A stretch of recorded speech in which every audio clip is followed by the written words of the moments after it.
પ્રકરણ 6 ભવતુ ભારતમ. નમસ્તે બાળમિત્રો, સુપ્રભાત. સુપ્રભાત ટીચર. સરસ. બાળમિત્રો, હું થોડા ચિત્રો લાવ્યો છું. તે તમને એક એક કરીને બતાવીશ. તમારે તે ચિત્રો જોઈને જણાવવાનું છે કે એ શેનું ચિત્ર છે, બરાબર? હા ટીચર. તો જુઓ, આ શેનું ચિત્ર છે? ટીચર, આ તો શ્રીકૃષ્ણ ભગવાનનું ચિત્ર છે. સાચો જવાબ છે. આ શ્રીકૃષ્ણનું ચિત્ર છે. ચાલો હવે જુઓ, આ કોનું ચિત્ર છે? આ રાણી લક્ષ્મીબાઈનું ચિત્ર છે. સરસ. આ રાણી લક્ષ્મીબાઈનું ચિત્ર છે. ચાલો હવે જણાવો, આ કોનું ચિત્ર છે? ટીચર, આ તો હનુમાનજીનું ચિત્ર છે. ખૂબ સરસ. આ રામ ભક્ત હનુમાનજી છે. હવે જુઓ, આ કોનું ચિત્ર છે? ટીચર, આ મહાત્મા ગાંધીજીનું ચિત્ર છે. ખૂબ સરસ. સાચો જવાબ છે. બાળમિત્રો, આ બધા આપણા ભારત દેશના મહાપુરુષો છે, જેઓ ભારત દેશની મહાનતાનું ગૌરવ છે.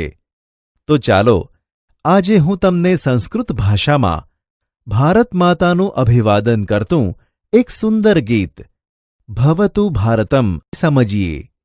પંક્તિ 1.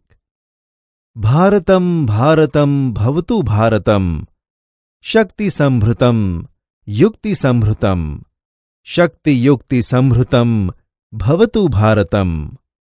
ભાષાંતર. આ પંક્તિમાં કહ્યું છે કે ભારત દેશ પોતાની તેમજ અન્યની રક્ષા માટે શક્તિથી ભરપૂર, ભારત દેશ વિકાસ સાધવા માટે યુક્તિવાળો બનો. આમ ભારત દેશ શક્તિ અને યુક્તિથી સદા પ્રગતિના પંથે સંપન્ન બનો. પંક્તિ 2. શસ્ત્રધારકમ શાસ્ત્રધારકમ, શસ્ત્રશાસ્ત્રધારકમ ભવતુ ભારતમ. ભાષાંતર. આ પંક્તિમાં કહ્યું છે કે ભારત દેશ શસ્ત્રો અને અસ્ત્રોને ધારણ કરનારો તથા વિજ્ઞાનની શક્તિને ધારણ કરનારો બનો. ભારત શસ્ત્ર અને શાસ્ત્ર વિજ્ઞાનમાં અધિકારવાળો થાઓ. પંક્તિ 3. રીતિ સંસ્કૃતમ નીતિ સંસ્કૃતમ, રીતિ નીતિ સંસ્કૃતમ ભવતુ ભારતમ. ભાષાંતર. આ ગીતની પંક્તિઓમાં જણાવ્યું છે કે ભારત દેશ સંસ્કારી જીવનશૈલીવાળો, નીતિ નિયમોવાળો એટલે કે સંસ્કારી રીતિ અને નીતિ બંનેથી યુક્ત થાઓ. પંક્તિ 4.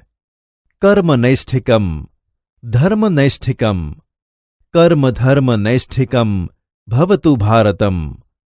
ભાષાંતર. આ પંક્તિઓમાં કહ્યું છે કે ભારત દેશ કર્મ પ્રત્યે નિષ્ઠાવાળો અને ધર્મ પ્રત્યે નિષ્ઠાવાળો બનો એટલે કે ભારત કર્મ અને ધર્મ બંને પ્રત્યે સદા સંનિષ્ઠવાન થાઓ. પંક્તિ 5. ભક્તિ સાધકમ મુક્તિ સાધકમ, ભક્તિ મુક્તિ સાધકમ ભવતુ ભારતમ. ભારતમ ભારતમ ભવતુ ભારતમ. ભાષાંતર. આ પંક્તિમાં ભારત દેશ માટે કહેવાયું છે કે હે ભારત દેશ, પરમાત્માની ભક્તિ સિદ્ધ કરનારો અને મુક્તિ મોક્ષને સાધનારો બનો. આમ ભારત ભક્તિ અને મુક્તિ બંને સિદ્ધ કરનારો થાઓ. જોયું બાળમિત્રો, આ ગીત દ્વારા ભારત દેશ વધુને વધુ પ્રગતિશીલ બને એવી કામના વ્યક્ત કરવામાં આવી છે. તેથી આ ગીત ભારત દેશનું ગૌરવ ગીત કહેવાય. તમને મજા આવીને બાળમિત્રો? હા ટીચર. સરસ. તો બાળમિત્રો, તમે પણ ભારત દેશના અન્ય ગીતો સંસ્કૃત ભાષામાં શોધીને લખી લાવજો અને શાળાના પ્રાર્થના સભામાં બધા વિદ્યાર્થીઓને સંભળાવજો.